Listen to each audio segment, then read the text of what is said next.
आज इस वकीलों की जमात के अंदर स्टेज पे उपस्थित डॉक्टर बनवारी लाल जी,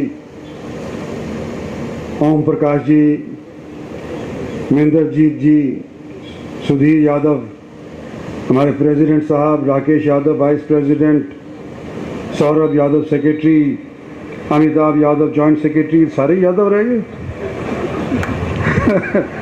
मोहित यादव ट्रेजरर, हुकमचंद जी डिस्ट्रिक्ट प्रेसिडेंट बीजेपी, भाई सुनील यादव मूसेपुर, विवेक राव आर्किटेक्ट, सभी सम्मानित वरिष्ठ वकील साहिबान, बार एसोसिएशन के सदस्यगण, बावल के भी सदस्यगण, कोसली के भी सदस्यगण, जिला चेयरमैन शशि बालाजी, भाई और बहनों,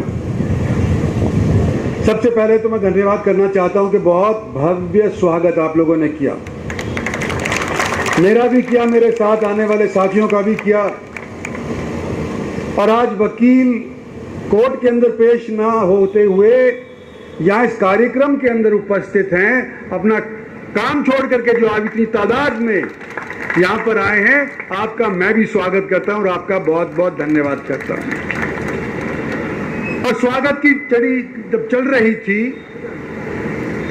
और उस साइड माइक से बोला जा रहा था कि बच्चों ने किया, मैंने बच्चा तो कोई भी नहीं देखा, सारी बच्चियां थी। जो भी स्कूल की तरफ से हुआ था मेरे ख्याल से सारी की सारी बच्चियां थी। तो स्वागत के अंदर जिन बच्चियों ने हिस्सा लिया उनको सिखाने वालों का और उन बच्चियों का भी मैं शुक्रिया अदा करना चाहता हूं। साथियों, वकीलों की जमात में बैठा हूं, वकील होने के नाते ये कह सकता हूं कि वकीलों की जमात में आज मैं भी बैठा हूं, ये बाहर वाले हैं। और इस जमात के अंदर क्या मैं एक सच्ची बात कहना चाहूं तो कह दूं सच्ची बात यह है कि भाई आप सब लोग मुबारकबाद के पात्र हैं। पूछो क्यों? कि गुड़गांवा एक जमाने के अंदर यूं कहा जाया करता था कि कोई भी आतंकी अगर पत्थर फेंक देता है गुड़गांव के अंदर तो वकील के सर के ऊपर जाके बजेगा। और लोग यूं कहा करते थे कोई रोहतक में फेंक देता है तो डॉक्टर के सर के ऊपर जाकर के बजेगा। आज गुड़गांव हमारे प्रदेश का सबसे प्रसिद्ध शहर है। जो आओ गुड़गांव, सोने की मुर्गी, गुड़गांव चलो। लेकिन गुड़गांव की बार एसोसिएशन आज तक इस तरह का चेंबर खड़ा नहीं कर पाई जो आज आपने रिवाड़ी के अंदर खड़ा करके दिखा दिया। एक साल के अंदर, एक साल तो मैं घटा यूं देता हूं कि कोविड का घटा दो आप, एक साल के अंदर इतनी भारी इमारत आप लोगों ने खड़ा कर दी। हमारे दोस्त, हमारे साथ वकील एक जमाने कहा करते थे कि रिवाड़ी हीरवाड़ की लंदन है। तो भाई हुड्डा साहब का कहना आज यहाँ सच्चे हो गया कि ये आपने लंदन बना करके दिखा दिया, हमारा इतना बढ़िया चेंबर जो बना दिया। और औरों से पैसा नहीं लिया। ये मैं सुधीर से पूछ रहा था कि भाई किसने कितना पैसा दिया? वो जी सारा वकीलों ने दिया। मैं कमाल कर दिया भाई, वकीलों ने लिया कर रहे हैं, ये पैसा कहाँ से दे दिया है? तो भाई मुबारकबाद के पात्र हो, सच्ची बात है। ये आपकी बड़ाई के तौर के ऊपर मैं नहीं कह रहा। और अभी ये नरेश जी हमारे बीच के अंदर आए थे, इन्होंने बहुत भारी काम किया। जब पृथ्वीराज चौहान की अस्थि जब आनी थी ना अफगानिस्तान से, अब तो अफगानिस्तान के अंदर अफरा तफरी फिर से मच गई, लेकिन वो लेकर के अंदर उसने जो मुहिम छेड़ी थी वो इन्होंने छेड़ी थी। हमारे ही जिले का एक बंदा था जिन्होंने इस सिरे चढ़ाई थी बात। आज इन्होंने एक और बात कह दी मेरे से बैठे बैठे यहाँ पे, और मांग पत्र में भी लिख दिया आप लोगों ने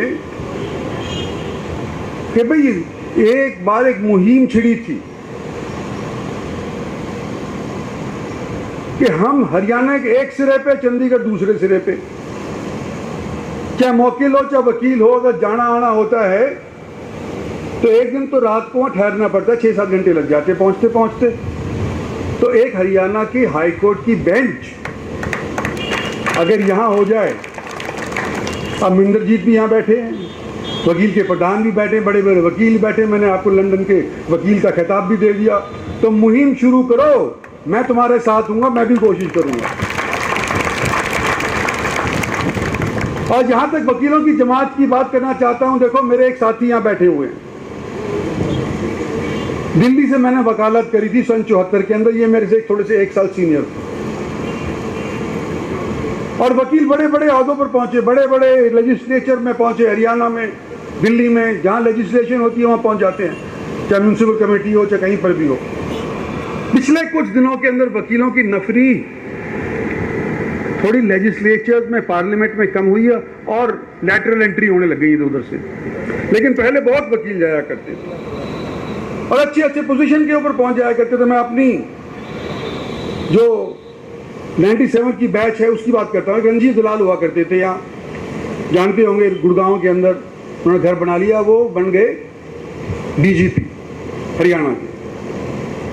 भूपेंद्र सिंह हुड्डा सब जानते हैं, चीफ मिनिस्टर बन गए। मैं इंद्रजीत सिंह 5-7 बार एमएलए एमपी बन गया।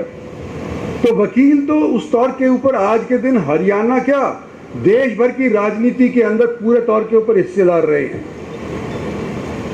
लेकिन मैं एक और चीज आपको बताना चाहता हूं कि जब मैं वकील बना तो मेरे मन में क्या बात थी। बीए कर लिया, मैंने कहा यार अब क्या करेंगे। उन दिनों के अंदर 4 साल नहीं लगा करते थे, 3 साल के अंदर आपको डिग्री मिल जाया करती थी वकील की, और 26 पेपर या 25 पेपर हुआ करते थे। तो तीसरे साल में मैंने 24 पेपर करे पूरे, 1 साल के अंदर 3 साल की पढ़ाई बराबर कर दी। क्यों करी? कि भाई वकील बन जाएंगे तो कम से कम हमारे स्कूटर का तो चालान नहीं होगा। सच्ची बात है। अब किसी की कार देख लो, किसी का स्कूटर देख लो, अगर उसके ऊपर अगर वो बिल्ला हुआ वो वकील का लगा हुआ होता है ना, तो पुलिस वाला मजाल है, हाथ लगा दे उसकी गाड़ी का, चालान कर दे। नहीं होता तो हमने सोची कि वकील बन जाएंगे तो कम से कम छेड़ेगी तो नहीं हो सरकार की पुलिस। तो मैं बन गया वकील, लेकिन वकालत मैं नहीं कर पाया। थोड़े दिन बहुत दिन करी थी, लेकिन इलेक्शन लड़ने के लिए लोगों ने मजबूर कर दिया। कोसली से मैं पहली बार, कोसली तो उस टाइम नहीं थी, जाटू साना थी, हरिओम पाल जी बैठे, ये हमारे पहले वोटर पे ये रहा करते उस टाइम के हैं, जाटू साना हुआ करता था। तो जी मैं पहली बार वकील होते होते रह गया, मतलब वकालत करते करते रह गया। और हाई कोर्ट उन दिनों के अंदर हुआ करता था, कहाँ? पटियाला हाउस के अंदर। जो दिल्ली कोई गया हो तो पता होगा कि हाई कोर्ट उस जमाने के अंदर पटियाला हाउस के अंदर हुआ करता था। आजकल मुफस्सिल कोर्ट है वहाँ पे। और हम 3 नंबर कोठी में रहा करते थे। मेरे बाबूजी एमपी हुआ करते थे, राव वीरेंद्र सिंह। तो मेरे को चल करके सिर्फ 5 मिनट लगती थी हाई कोर्ट पहुँचने तक के लिए। और वहाँ पे कोई चेंबर वेम्बर नहीं था। सुबह जाते थे, लंच खाने के लिए वापस आ जाते थे, दोपहर को फिर चले जाया करते थे, कोई दिक्कत नहीं थी। और थोड़ी अंग्रेजी पढ़ा हुआ था, तो वाई.एस. चितले एक महाराष्ट्रीयन वकील थे, कॉन्स्टिट्यूशनल, पता नहीं किसी ने सुनी होगी, कोई बुजुर्ग हो तो उन्होंने सुनी होगी। वाई.एस. चितले नाम के एक कॉन्स्टिट्यूशन लॉयर हुआ करते थे, बहुत जोरदार महाराष्ट्र के। तो उनका मैं मुनीम था, अंग्रेजी पढ़ा था ना, तो अंग्रेजी लिखा करता था, उनकी ड्राफ्टिंग वाफ्टिंग मैं करा करता था। हाई कोर्ट नया बना, चेंबर की मारा मारी हुई। आज ही मैंने भी पर्चा भर दिया कि एक मेरे को भी अलॉट होना चाहिए, एक चेंबर मेरे को अलॉट हो। कितनी मारा मारी हुआ करती थी, भगवान जाने कि कैसे मेरे को एक चेंबर मिल गया। और मैं वकालत करता नहीं था। तो जो लोग मेरे साथ वकालत करा करते थे, उन दोनों के अंदर विक्रमजीत सेन हुआ करता था, एक जो सुप्रीम कोर्ट का जज हो गया, वो हमारे साथ ही पढ़ा हुआ था, इनको पता होगा। आपको याद है विक्रमजीत सेन का? वो बाद में जज बन गए हाई कोर्ट के। एक सुदर्शन मिश्रा हुआ करते थे, वो बन गए जज हाई कोर्ट के, हमारे बैच के ही तकरीबन थी। वो उन्होंने कहा ये तेरा चेंबर मुझे दे दे। अब मेरे को चेंबर मिल गया, उनको चेंबर मिला नहीं। तो मैंने अपने जितने भी दोस्त थे उनकी लॉटरी डाली थी कि भाई जिसके नाम आएगी उसकी लॉटरी मैं उसको चेंबर दे दूंगा। तो मैंने चेंबर, अर्जुन भंडारी नाम का एक वकील था, उसके साथ कन्नी गांधी था, ये दोनों को मैंने अपना चेंबर जाकर के हाई कोर्ट वाला, दिल्ली वाला, नए वाला दे दिया। और उन्होंने कहा जी तेरा हमेशा काम करेंगे, एक ढेला तेरे से पैसा नहीं दिया करेंगे, तेरी सारी वकालत अगर कोर्ट के अंदर आई तो तेरी तरफ से हम भरा करेंगे। तो वो दिन भी मुझे याद है। आज ये चेंबर आपके रेवाड़ी के अंदर बन गया। 400-500 ऐसा है ना सुधीर? कितने लड़कों को, कितनों को मिलेगा? 400 को मिलेगा। नफरी आपकी 2500 के करीब है, ऐसा ही है ना मेरे ख्याल से। तो मारा मारी तो यहाँ पर भी होगी, भगवान जाने कैसे सुलटा होंगे ये। लेकिन मेरी ये शुभकामनाएं हैं कि जिसको भी ये चेंबर मिले,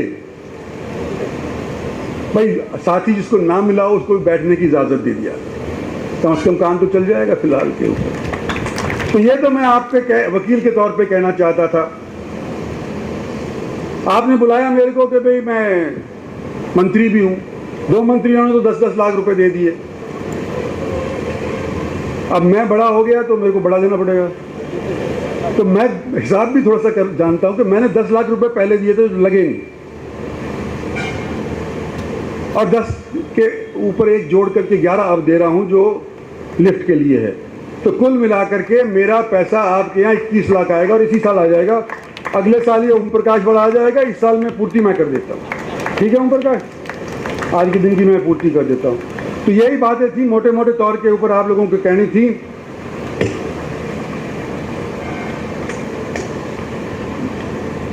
क्या कहें, अब राजनीतिक बात तो कई किस्म के लोग यहाँ पे हैं, मैं कहना नहीं चाहता, किसी भाषण में कहूँगा कहीं और के ऊपर।